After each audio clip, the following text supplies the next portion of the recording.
Selamat pagi adik-adik mahasiswa, apa kabarnya? Kakak berharap adik-adik mahasiswa masih dalam keadaan sehat dan masih tetap semangat untuk melanjutkan perkuliahan kita pada pagi hari ini. Pada pagi hari ini, kita kembali bertemu di perkuliahan daring pada mata kuliah kewirausahaan. Dan di mata kuliah ini kita akan membahas topik yang ke-6, dan di topik ini nantinya kita akan membahas tentang keuntungan kompetitif di pasaran. Jadi sebelum kakak lanjut tentang topik ke-6 ini, kakak ingin meminta kepada adik-adik mahasiswa untuk terlebih dahulu mensubscribe akun YouTube kakak.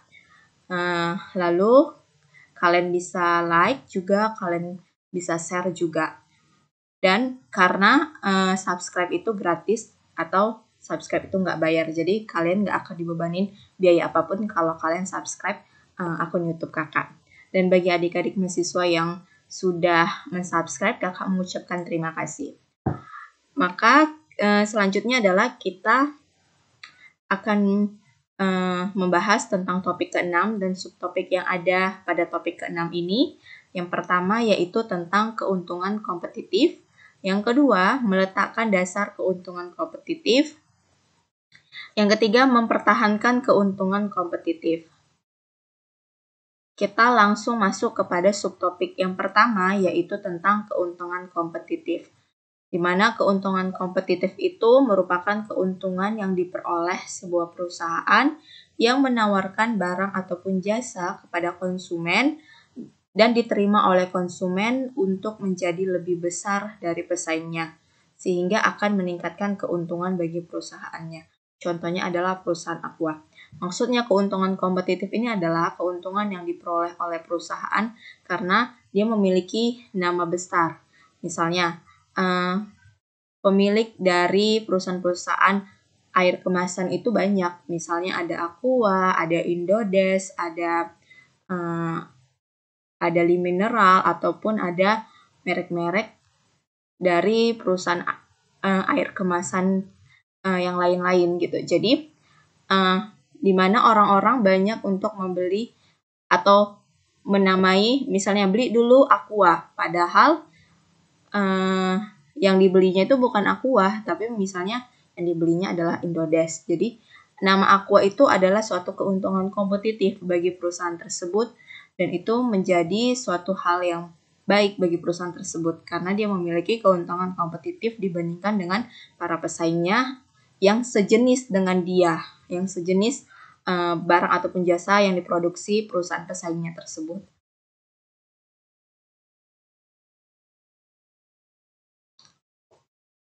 Lalu adapun keuntungan kompetitif yang diperoleh perusahaan, yang pertama adalah dari segi harga. Dari segi harga, perusahaan itu bisa menentukan harga di pasar. Misalnya dia ingin menaikkan harga, maka perusahaan-perusahaan pesaingnya itu juga bisa ikut menaikkan harga seperti perusahaan kompetitif ini yang memiliki keuntungan kompetitif ini. Ataupun ketika perusahaan kompetitif ini ingin menurunkan harga, pasti otomatis perusahaan pesaingnya juga akan menurunkan harga. Jadi keuntungan yang dimiliki oleh perusahaan kompetitif itu yang pertama adalah dari segi harga. Lalu yang kedua dari segi pelayanan yang unik, di mana mereka memiliki pelayanan yang lebih unik, misalnya dalam hal kemasan ataupun dalam hal promosi, yang mana karena dia adalah perusahaan kompetitif, pasti dia memiliki perusahaan yang lebih unggul dan lebih bisa bersaing, sehingga dia memiliki layanan yang lebih unik kepada konsumen, di mana konsumen itu akan lebih merasa senang dengan layanan yang dimiliki oleh perusahaan kompetitif. Yang ketiga dari segi atribut produk yang mencolok, misalnya ketika perusahaan kompetitif ini menggunakan warna yang mencolok yang menjadi ciri khas dari perusahaannya, maka biasanya perusahaan pesaing-pesaingnya itu akan mengikuti warna-warna yang mencolok atau menyerupai warna-warna tersebut. Agar apa? Agar nantinya para konsumen merasa terkecoh. Dia ingin membeli suatu produk dari perusahaan kompetitif, tapi karena memiliki warna yang mencolok tadi, maka hal itu akan menjadi sebagai pengecoh bagi perusahaan pesaingnya untuk membeli produk dari perusahaan pesaing. Jadi dengan adanya atribut produk yang mencolok ini akan menjadikan perusahaan kompetitif ini untuk diikuti oleh para pesaingnya. Lalu yang keempat, pengalaman konsumen, di mana pengalaman konsumen ini menjadi suatu keuntungan yang kompetitif yang sangat baik bagi suatu perusahaan kompetitif. Kenapa? Karena iklan atau promosi yang terbaik itu adalah pengalaman. Jadi, ketika konsumen merasa puas dengan produk yang kita jual, maka dia akan menceritakan kepada orang-orang lain, sehingga itu menjadi promosi yang nyata dan promosi yang sangat baik, karena promosi itu berasal dari para konsumen yang merasa puas dengan produk yang kita hasilkan, dan itu juga menjadi suatu pengalaman suatu keuntungan yang baik bagi perusahaan kompetitif. Selain itu, misalnya dengan ada pengalaman konsumen, berarti kan dengan dia berpengalaman, dengan dia banyak mencoba mana yang lebih baik dari produk-produk yang sejenis, maka konsumen itu juga menjadi suatu iklan yang terbaik juga atau promosi yang terbaik juga bagi kita. Jadi dia mencoba, misalnya mencoba air mineral dari produk A, B, C, dan D. Jadi dari produk A, B, C, dan D ini, seorang konsumen itu atau banyak konsumen itu menyukai produk A yang lebih baik, di mana produk A ini lebih baik dari keempat produk tadi. Jadi itu menjadi suatu pengalaman bagi konsumen dan menjadi suatu nilai terbaik, nilai baik atau nilai plus bagi perusahaan yang memiliki keuntungan kompetitif ini. Yang kelima adalah daya jangkau, di mana daya jangkau dari perusahaan kompetitif ini akan jauh lebih dapat terjangkau oleh para konsumen, karena dia adalah biasanya perusahaan kompetitif ini adalah perusahaan besar yang dapat mempengaruhi harga, yang dapat mempengaruhi pasar, dan dia biasanya adalah perusahaan yang dapat dengan terjangkau bagi para konsumen untuk membelinya, dan itu juga menjadi suatu keuntungan bagi perusahaan kompetitif ini. Lalu yang kedua adalah meletakkan dasar keuntungan kompetitif, di mana untuk meletakkan dasar keuntungan kompetitif ini diperlukan analisis untuk menunjukkan apa yang harus diperbuat perusahaan. Lingkungan luar mempunyai akibat yang menonjol pada keuntungan dan pertumbuhan perusahaan. Oleh karena itu, pengusaha mendapat keuntungan ketika mereka menganalisa lingkungan luar untuk menemukan kesempatan berusaha dan ancaman yang ada untuk mengambil pengukuran yang melindunginya. Analisis ini meliputi dua lapisan, yaitu lingkungan makro dan lingkungan industri. Jadi, untuk melihat apakah perusahaan kita itu memiliki keuntungan kompetitif dibandingkan dengan perusahaan-perusahaan pesaing kita, maka kita bisa menganalisanya. Apakah penjualan kita jauh lebih tinggi dari penjualan pesaing-pesaing kita? Apakah masyarakat merasa puas dengan layanan yang kita berikan kepada mereka? Dan itu bisa kita lihat dari proses analisa dari yang kita lakukan. Dan jika masyarakat itu merasa puas atau nama produk kita itu terkenal atau banyak dipakai untuk produk yang memiliki produk-produk yang pesaing kita, maka perusahaan kita adalah perusahaan yang memiliki keuntungan kompetitif. Jadi ada dua analisa untuk melihat bagaimana dasar untuk menentukan keuntungan kompetitif. Yang pertama adalah dari lingkungan makro dan yang kedua dari lingkungan industri.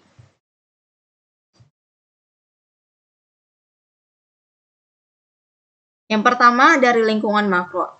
Dalam lingkungan makro ini meliputi keseluruhan masyarakat. Jadi untuk melihat lingkungan makro ini kita melihat keseluruhan masyarakat dengan sejumlah segmen kritis, seperti misalnya dari segi segmen ekonomi, contohnya tingkat inflasi, suku bunga, dan kurs. Yang kedua dari segmen sosial dan kultural. Dari segmen sosial dan kultural itu adalah contohnya dari tren dalam masyarakat yang mempengaruhi permintaan, lalu dari segmen politik seperti kebijakan pemerintah, hukum, dan pajak. Yang keempat dari segmen global seperti perkembangan geopolitik luar negeri, investasi asing. Jadi ketika kita mengukurnya dari lingkungan makro, maka kita bisa lihat dari segmen ekonomi, dari segmen sosial kultural, dari segmen politik, dan dari segmen global.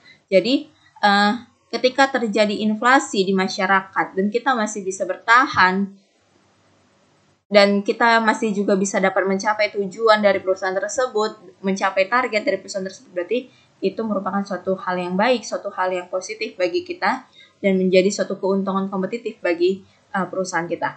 Begitu pula dari segi sosial dan kultural, ketika tren masyarakat itu selalu berkembang setiap harinya, setiap bulan, bahkan setiap tahunnya, di mana tren itu berkembang sangat cepat dan kita masih bisa bertahan di situ, itu juga menjadi suatu hal yang positif. Dan itu menjadi suatu keuntungan bagi kita. Begitu pula dari segi politik ataupun dari segi global atau dari segi mendunia, yaitu bagaimana perkembangan dunia saat ini, bagaimana investasi asing saat ini, bagaimana politik, bagaimana keadaan ekonomi dunia saat ini, dan itu pastinya juga akan mempengaruhi perusahaan kita. Ketika kita bisa bertahan dalam kondisi-kondisi seperti itu, berarti itu menjadi suatu hal yang positif dan menjadi suatu keuntungan kompetitif bagi perusahaan kita. Lalu yang kedua dari segi lingkungan industri, di mana wirausaha juga menerapkan subjek yang secara langsung mempengaruhi industri mereka.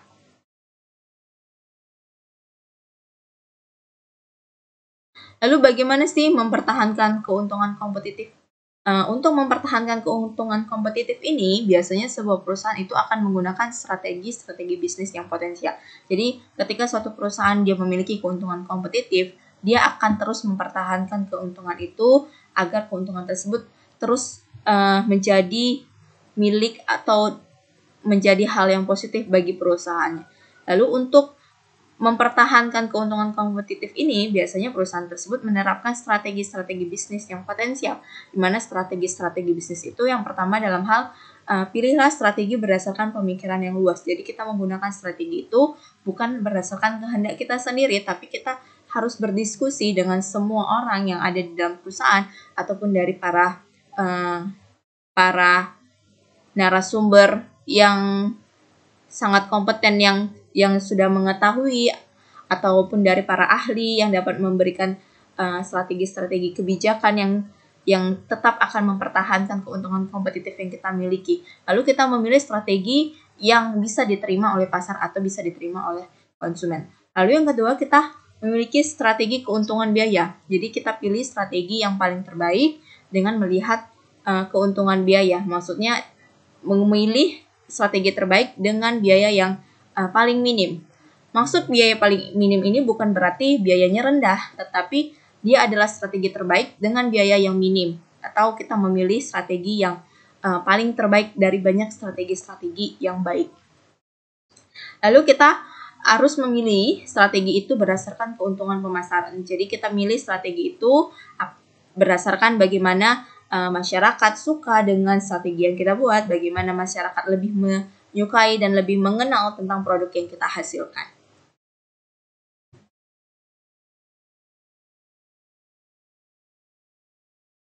Dalam pemilihan strategi berdasarkan pemikiran yang luas, itu pertama itu berdasarkan situasi.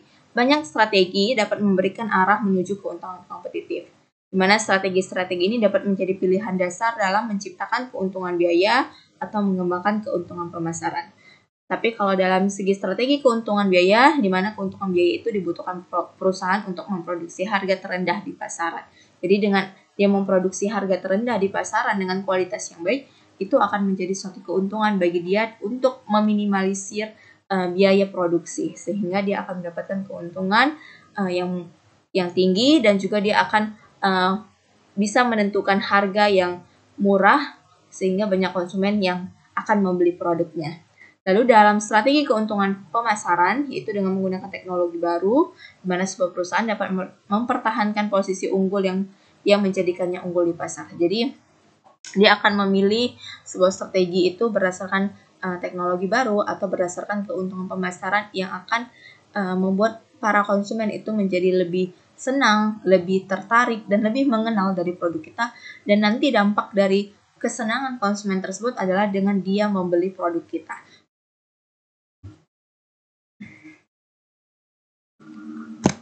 Sebenarnya ada banyak strategi dalam mempertahankan keuntungan kompetitif, tetapi seorang wirausaha harus menentukan strategi kompetitif manakah yang paling baik untuk perusahaannya tersebut. Indikator yang menentukan strategi yang dipilih adalah strategi terbaik untuk mempertahankan keuntungan kompetitif dapat dilihat dari penghasilan atau keuntungan yang diperoleh perusahaan. Tidak ada keuntungan kompetitif yang akan bertahan selamanya, tetapi sangat penting mengembangkan keuntungan kompetitif yang bertahan sepanjang waktu. Cepat atau lambat, para pesaing akan menemukan cara untuk meniru strategi yang dilakukan perusahaan kita. Karena itu, penting untuk memikirkan cara baru untuk mempertahankan keuntungan kompetitif dalam jangka panjang. Jadi, tadi kan untuk mempertahankan keuntungan kompetitif itu ada 3 strategi. Yang pertama, strategi berdasarkan pemikiran luas. Yang kedua, strategi berdasarkan keuntungan biaya. Yang ketiga, strategi keuntungan pemasaran.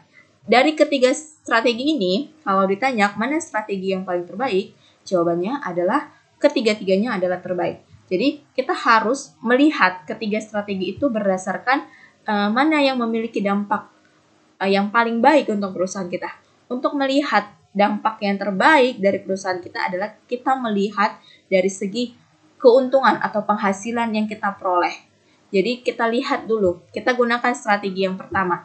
Ternyata penghasilannya adalah sekitar 10 juta. Kita gunakan strategi kedua, penghasilannya adalah 12 juta.